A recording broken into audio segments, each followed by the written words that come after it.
This episode of Fanatic Fiction contains spoilers for the story Veil of Thoughts. If you have not read this story, click on the link provided below and read it. If you have read it, then good for you, and enjoy us talking about it. Yes, that is all. Hello, I am Fallen Tragedy, and welcome to Fanatic Fiction. As always, I am here with two of our regular hosts. Who are you? I like how I'm regular now. Anyways, I'm AR. Hi, again. And I'm Lightning. And we also have a special guest. Who are you? AR, you're anything but regular. I'm Mytho. And Mytho does a lot of artwork for a lot of people. Yay. We're here interviewing him. No, not really. We're here to story Veil of Thoughts. Yes, we're here to review the confusing story Veil of Thoughts. Confusing for you. I understood it. Shut up. Anyways, onwards. And upwards. Lightning? Alright, so we're going to go over just the basic plot of this story. First, let's just, the main idea of the story is that we got Twilight and Rainbow Dash that end up fusing bodies and minds.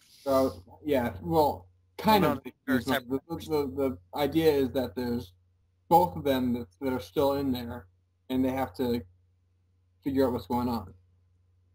So it starts by them waking up in the hospital, and they're looking at the ceiling, and the author does a really cool job of explaining their mindset, because they are looking up the ceiling, and they're like, hey, the ceiling's moving. The ceiling's not supposed to be moving. Mm-hmm. And later on, it even goes into their speech, and because the doctor comes in and said, how are you feeling? They're like, broken, hard to words. And they're having trouble speaking, and it even goes into a little bit more about them trying to stand later on. And they struggle with saying I. Yeah. Also. And there's a reason we're saying they, because it's Twilight and Rainbow Dash and we and us. One brain, so. We, us, our. So, the first two chapters are just trying them to figuring out what's going on. They eventually call themselves Twilight Dash. And then it gets kind of weird. It goes into their mind, and it's like you have both Twilight and Rainbow Dash in their mind, and Twilight is trying to get to Rainbow Dash to tell her what happened. Rainbow Dash has no memory of what happened at all. And at some point in time, Twilight does finally get in touch with Rainbow Dash and tell her, we ended up fusing bodies. Yep. And I don't think she believes. No, she doesn't at first. And also Rainbow Dash is having trouble remembering things for another reason that she does not want to accept at first. Because I believe, isn't Twilight trying to tell her something also about why they fused? Yeah, she's trying to explain why it happened, why she had to do it. Because Celestia eventually comes. Celestia and the rest of her friends come to the hospital to see Twilight Dash, and Celestia realizes what's happened because it happened before. She recalls a tale from someone called Aurora Wind, who was a fusion between Aurora and Silverwind. Fusion, ha! Which was the original element of magic and element of kindness. And Aurora was the element of magic and kind of abused that power to do this fusion technique and kind of let the power overcome her and just kind of went rogue. Let the heat flow through you. Rogue you. And so Celestia knows what's going on, and also knows that Twilight couldn't have done this by accident. She knew exactly what she was doing when she did it. Bum bum bum. You have to because a spell like this, you intentionally do it. It's a spell that cannot happen by accident. Right, you have to concentrate really hard on doing it. So, about this time is when Twilight Dash gets, she feels like she needs to get out of there. She doesn't feel safe there, and ends up trying to run away. And Fluttershy has to quickly fly after her and catch her, because as she's flying away, all of a sudden her wings just decide to not work anymore, and she starts falling until Fluttershy catches her. Yep. Free falling. And more singing. Well, yeah, and that's yeah. the weird part about that is that Fluttershy realizes that Rainbow Dash doesn't know who she is, or Twilight Dash doesn't know who she is, and it really kind of scars her. She really feels hurt by that, Mm-hmm. and that'll come into play later on. But Everything does. as Twilight Dash falls, she kind of goes unconscious, and we end up back in her mind again. And that's when Twilight is able to talk to Rainbow Dash and say, you know, we ended up fusing bodies because You died? Do you not Yes. remember that? yeah, I think she remembered that, and they go into the story of how it happened. Apparently there was a statue. There's that- a bust, not a statue. Yeah, that was broken by Rainbow Dash, and so they moved that away and put a new one up there. And Twilight said, "Okay, well, I'm going to put one up there that she can't knock over anymore, and so it's sturdier, heavier." And when Rainbow Dash came over to Twilight's place so that Twilight could give her this new copy of the new Daring Do story, she got really excited. And when Twilight told her to calm down, she kind of got distracted, ended up hitting a bookcase and like fell backwards, and ended up falling on the horn of this statue in the middle of the room. Bust. See, this is why I hate Twilight. She killed Rainbow Dash. Like So- it's Okay, you believe what you want. In I this believe what I want. desperation, she ends up saying, "Okay, well, I know that we probably can't undo this, but Yeah, I'm gonna." because she tried to heal her and it was getting Right. too late. She didn't know any magic to heal her or make her better, so she just decided to fuse with her. Yeah, to keep her alive. And it's about this time that in Twilight Dash's mind, there's a conflict going on because their mind is starting to Die. fracture. One of them is going to die, and one of them is going to take over the control of this fused body. There can be only one, yeah. Right. Can be only one survivor And- in this instance. Let's Sorry. see. Twilight Dash ends up teleporting all over town.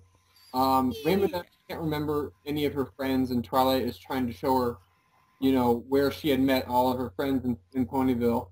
And so she ends up teleporting all around and eventually ends up in the library, where she meets... Well, no. All of her in the friends... library. We're meeting all of her Spike. friends realize that there's something going on at the library because she goes into this like magic hurricane mode, and The so magic cane. right, Magic cane? and The so magic cane.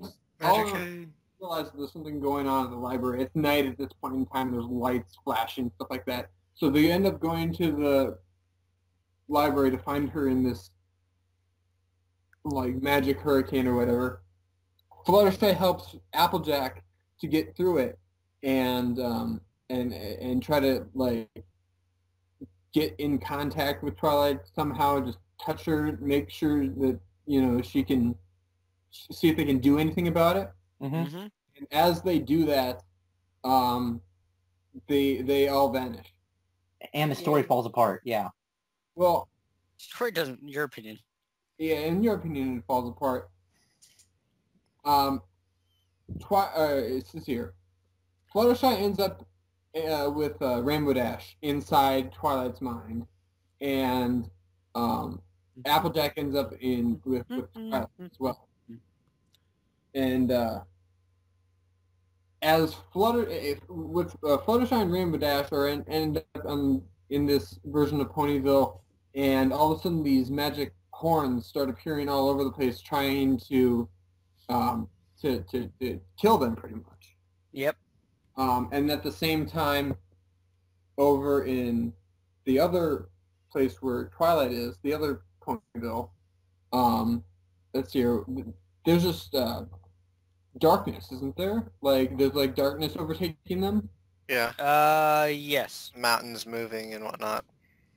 Clouds moving, darkness.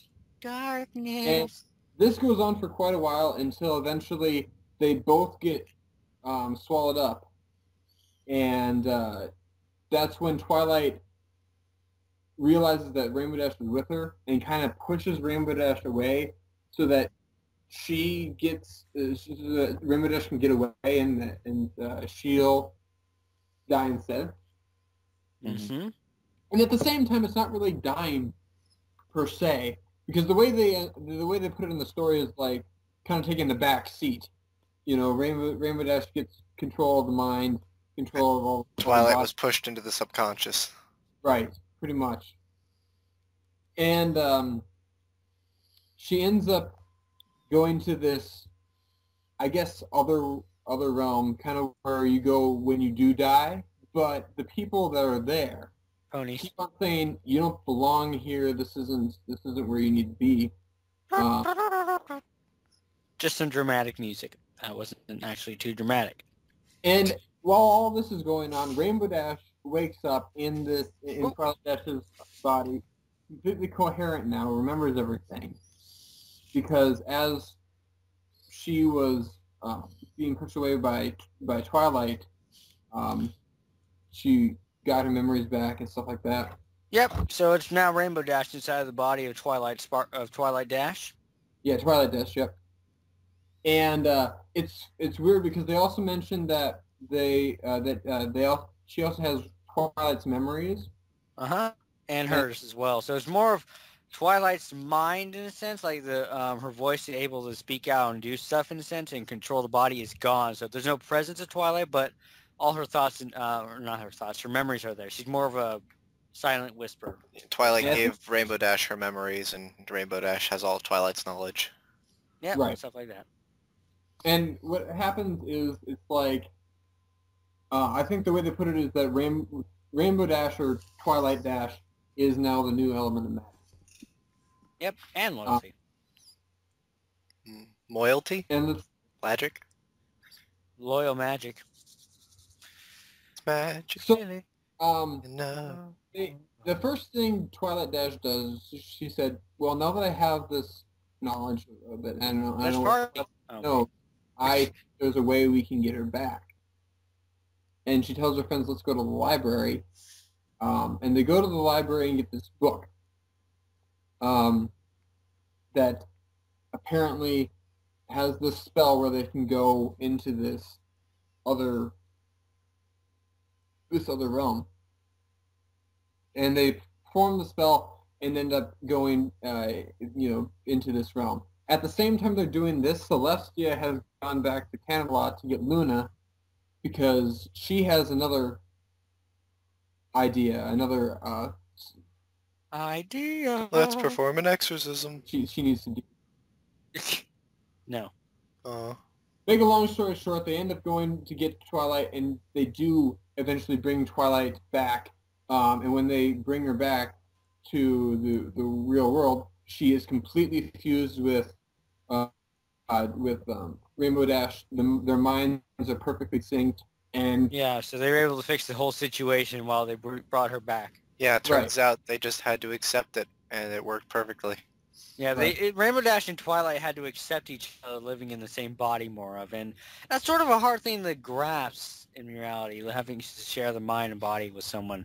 So that's really the main reason they weren't able to get along, in a sense. The only other key thing to talk about in this story is the fact that over the course of the story, you start realizing that the elements stop working. Applejack starts to lie, Pinkie Pie doesn't feel like laughing, Rarity's not generous, and Luna. And Fluttershy's not kind and starts beating ponies up left and right. No, Yeah. she's yelling at them. She's angry, but she's not beating them up. Well, she should be. Anyway, so Celestia comes back and explains this and says, when there is more than one element in a pony's body, or a pony controls more than one element, the balance that the elements represent goes out of whack. And the first time this happened with Aurora Wind, Discord was created. The second time it happened with Luna, Nightmare Moon was created. Luna. She says that if this keeps on going, Twilight Dash could possibly end up turning into some kind of monster. Which in the first revision she did. Oh, did she? Yeah, it was in the first they revised this thing 3 times. Or the author revised this thing 3 times. I do not remember the name of the villain. I wish I did.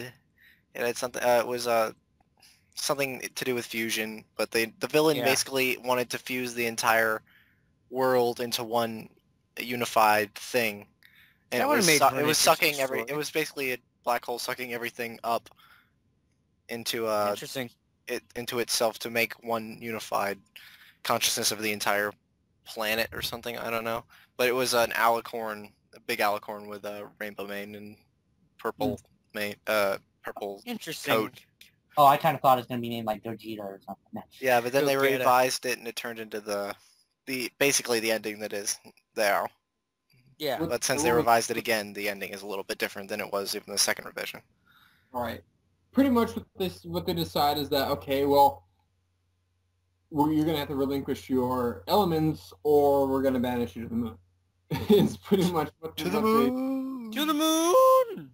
So, Rainbow Dash... Find solace on the moon, Batman. Say that we'll just give you our elements. Celestia even says, okay, once you guys accept who you are, you can get your elements back. Because the way they say is that they've accepted how they are, but not who they are. And yeah, there's a big difference in it. And so they relinquish their magical loyalty. Magical loyalty. And Majority. Magical. And that's pretty much where the story ends because it's a cliffhanger. It's left a reader to interpret how the ending could go. Yeah, I kind of thought that there would be some kind of resolution, like they'd figure out how to unfuse them. Same here when I've read it through. Apparently they just decided to keep them that way. I guess, some like they said, there's some magic that can't be undone. And then there was Cake. Right. But I do like the idea of it leaving it to the readers, because there's a... Cake at the end of it. Cake is good. So may I get to my griping? Yes. Sure. Go over. So, BT, you start. Okay, let's see. My big point of contention is the first 8 chapters of the story are amazing. I love it. Then something magical happens in chapters 9 and 10. The story becomes shitty. Now, I want you to explain why you think it was shitty. It's the whole idea of the story got lost in the existentialism that the author was trying to present. What was the whole idea of the story? That's a damn good question because I don't know in the first place. Well, then how do you know it got lost? Right. It was How do you obvious. know it got lost then? It was obvious he lost sight of what he was trying to go after. I don't think so too much. There was a major change in momentum. Yes, there was a major change. I agree there was a major change, but I still don't think that the story was lost in this major change. I think it just slowed down. I think it just kind of lost its... I agree with him, it lost its momentum. It didn't lose its purpose, though. It instead of, like, having a big climactic scene with, like, oh, is it going to work or is it not? It did, but then it had another kind of one, and then it just kind of dropped off. I don't think it lost its purpose. I think it just kind of anticlimactic at the end. Chapters 9 and 10, if we had a plot mountain up here, basically that should be where the climax, the big point of the story is. But instead, there was no climax. There was like a little hill, but there was no like central point of the story.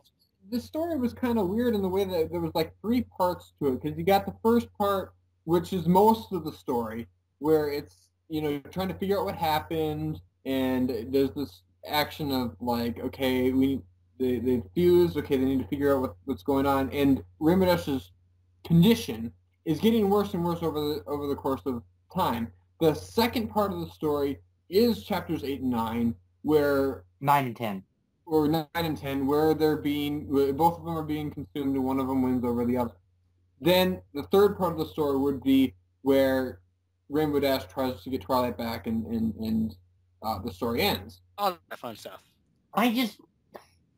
He did something wrong with chapters 9 and 10 that made me just lose complete interest in the story. I don't know. But I really like the build-up of all of the mystery coming together real nicely. Yeah.